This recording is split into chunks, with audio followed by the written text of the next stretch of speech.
Good afternoon. Today is July 30th, excuse me, 2018. It's a little after 5 p.m. This is the Streets and Sidewalks Committee, and we are here to hear a few items from staff. And on my left is Councilman Brock Heath, and on my right is Councilman William Lutz, and I am the chair. And are we going to hear 4 items, and we're going to lead off with Sure. They're fairly routine, I think, at least the first 3. The first item is with regards to an ODOT local-led project agreement. This relates to the West Main Street corridor project that we anticipate will start end of 2019, no, I'm sorry, 2021. Didn't mean to panic you, Jill. Whatever. And so what this would be, this is a state route, and typically ODOT manages and administers those projects, but there are many times with a community such as Troy that they will give permission to the local community to be the administrator of the project.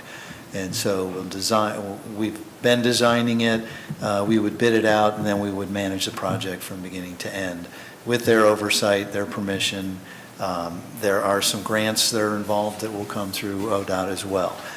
This is the legislation that would provide the authorization for me to enter into that. They call it an LPA, Federal Local Led Project Agreement. And since it is related to ODOT, we do ask for emergency legislation. Oh, in the staff report, I did not see the request for emergency in there.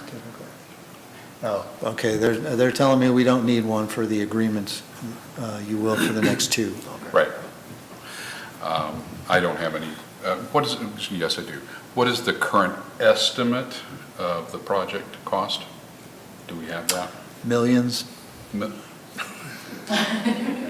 Other than the 2.54 that. Oh, the total project, well, I mean, we're not that far along in design, but we do have estimates in, let's say, between 10 and 13 million, you know, depending on what we do, where the right-of-way is, what kind of improvements are needed when we get into utility work, et cetera. And that's all in. That includes grant funds, safety grant funds, utility funds, as well as any borrowing. Okay, thank you. I don't have any other questions on this particular item. You two gentlemen. All right. Yeah, thank you. Just a quick question. Is there any advantage to not being the LPA on it, like letting someone else handle it? Not really. Right. It's better that we have it. I mean, we work very well with ODOT. You know, we'll be on scene and able to address issues. This will be a long, complex project, at least 2 phases. So our detailed involvement is very much warranted here, and it's not atypical that we would do something like that. Thank you. The only 2 agencies that would be involved with that are us or the state, and they don't want to manage a project. Makes sense. Thank you. Any other council folks? Or No, I have no questions. Any other council folks or anybody else in the audience have any questions or concerns about this item? Okay. Seeing none, then what is your pleasure with this item, gentlemen? Move forward. Yeah, let's Okay. move forward. Unanimous with the committee to move forward as staff is recommending here on this item. Next. The next 2 are recommendations that we're asking to council regarding consent legislation. Again, this with the ODOT. Neither of them have any cost to the city. The first one is the ODOT is going to be performing some pavement overlay on I-75, but the section is within the city limits, and so they do require consent legislation permission by the city of Troy. They're expecting that this will be done in state fiscal year 2020, which will be 3rd, 4th quarter 2019. Again, no cost to the city, and they do request emergency legislation for that item. The other one is consent legislation. They are performing repairs to several of the bridges in Miami County, one of them being on State Route 55. Again, it's within the city limits, so they do ask council to pass legislation granting that permission, and there is no cost to the city, and it also would be emergency legislation. Procedurally, do we need to consider both of these with recommendations from the committee, or can we? lump They will these be both two in separate pieces of legislation, but the recommendation is just however you want to handle it. All right. I don't have any questions. Gentlemen, do you have any questions on either one of these two items? No. No. Anyone else in the audience have any questions or concerns about these items? Seeing none, what is your pleasure with these, Yeah, move forward with emergency? with both the items? Correct. All right. Unanimous with the committee to proceed as requested by the staff recommendation. Okay. The final item is you have transmitted to you a report from the Planning Commission making a unanimous recommendation that council vacate several pieces of property or sections of property in the area of Water Street bounded by Adams and Elm Street. They include vacating Jackson Street, which is north of, perpendicular to Water Street, in between Adams and Elm. Also, there is a 12-foot alley that connects between Adams Street to Jackson Street. And then the third section is a 25-foot section of Water Street that would be vacated, known as a keyhole vacation. And what it would do, the whole purpose of this is to connect the north properties on Water Street that are owned by entities related to Kettering Troy Hospital and the primary Kettering site, and connect all of those. There will be cross easements in place. There is a DP&L substation, for example. DP&L is in agreement with the consenting to an easement. That easement will provide utility rights, access rights, et cetera. Vacating the alley, there will still be some easements where necessary. And then the keyhole easement across Water Street.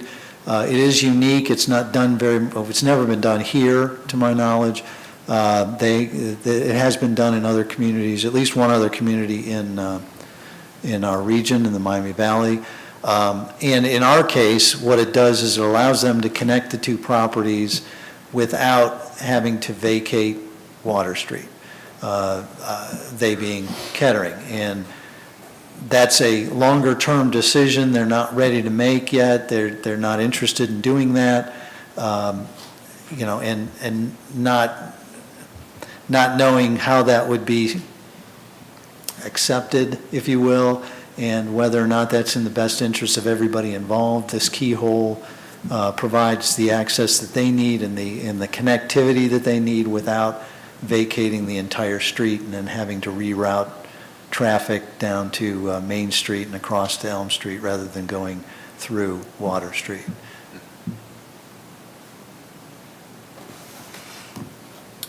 So I'm not understanding the keyhole portion 100% off of your explanation there.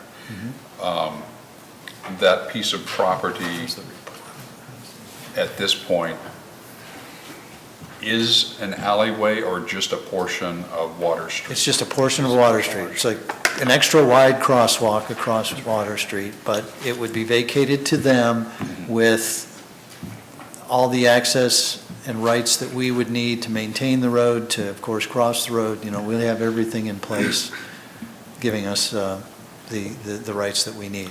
So in essence, this is similar to a piece of property wanting to be annexed into the city of Troy, but they have to have a contiguous line in order to accomplish that annexation. That's one way of looking at it. Therefore, this is a Right. connector in case someone requested a vacation of a portion of Water Street or some other lineage or property that that would be attached to each other. If they had properties that they wanted to have something occur on property they did not own. Right, and the other, that's correct. I mean, that's one way of looking at it. What you will be seeing, neglected to say, is you will see a new PD coming through that will be, and because there are major changes, it has to go through council. It's not just a minor adjustment that we can do.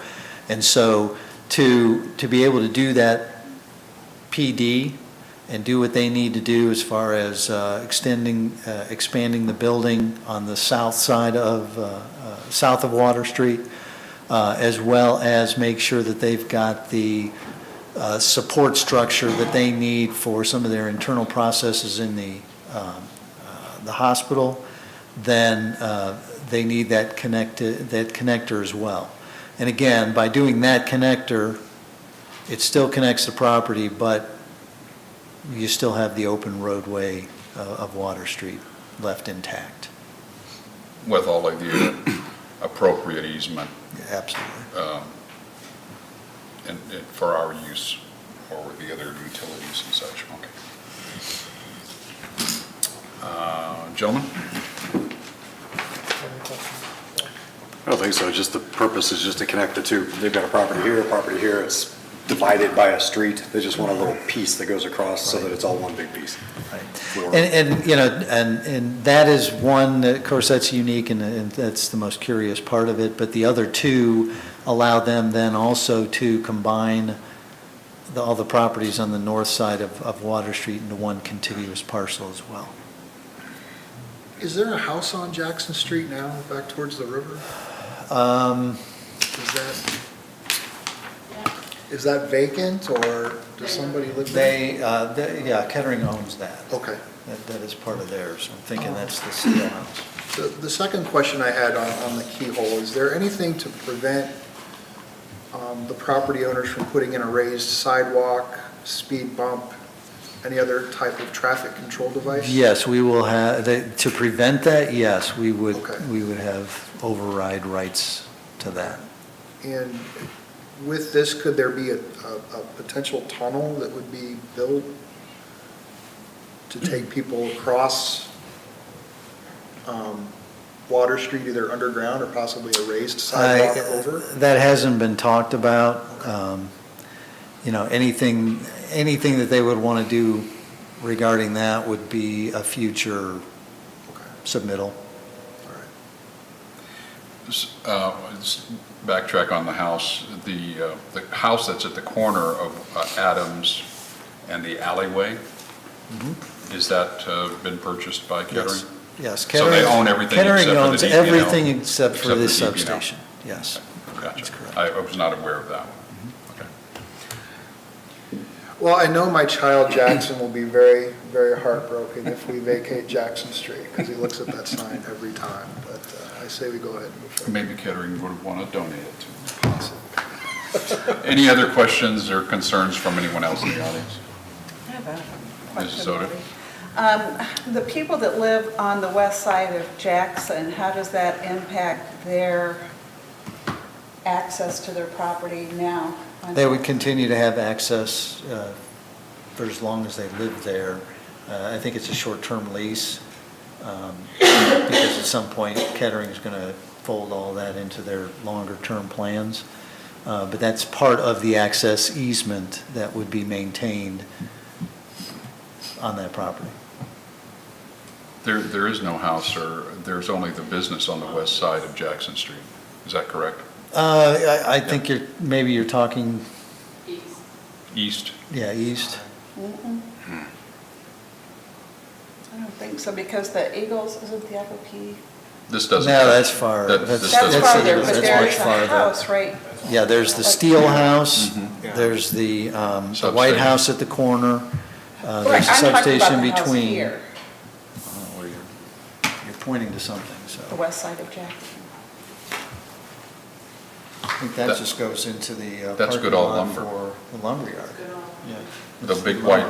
Okay, then maybe if you're driving on Water Street and you turn right onto Jackson, the parking lot is on the right, whatever direction that is on the left, that house there. There's not a house there. That's That's on the right. that's good all lumber's Yeah, that's- property. Troy Lumber. There's an office, there was a separate office. Right. But it's all That's still in the part of same the, building. yeah, that's all the same building. There's like a parking lot at the end, like Behind behind it. the lumber Right. yard, but it's all the lumber yard. That was Okay. Shoemaker Engineering that was on that side, but they have built their own building and they've moved out. Schuman. Schuman, yes. Then I have no question. Any other questions, concerns? I will note that in your packet on the agenda, it said that, depending on whether we receive the documents from DP&L or from Kettering, we have not received those documents, but we've confirmed that there's an agreement in place. And so what I would ask is that you recommend to council, if we don't have the documents by Monday night, then we would simply go to a second reading. I'm fine with that. Yeah. I do have another question. Yes, ma'am. Does this make it easier for the city to vacate the entire Water Street?